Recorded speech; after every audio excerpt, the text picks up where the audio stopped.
Anong nangyayari?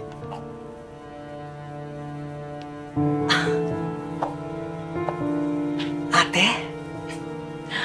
Olivia na lang. Total naman, hindi nagkakalayo ang edad natin. Is this your room?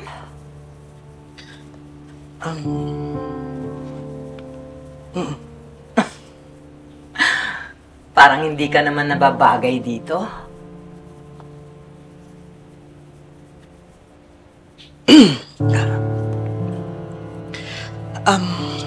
Anong ginagawa nung gamit mo dito?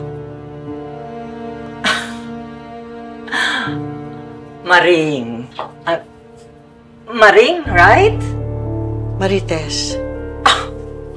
Of course! Of course, Marites!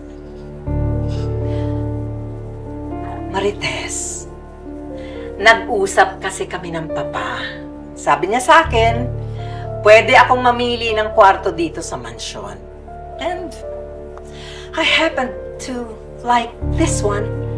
So if you don't mind, ipalipat na natin yung mga gamit mo.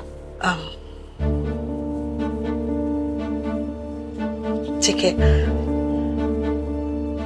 Pwedeng ipaalam ko lang kay Ramon tsaka kay Don Julio na lilipat ako. Ipapaalam mo sa papa ko? Bakit hindi ka naman Montenegro ah? You know what?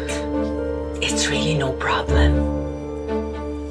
Pwede ka naman dun sa kwarto ng mga muchacha.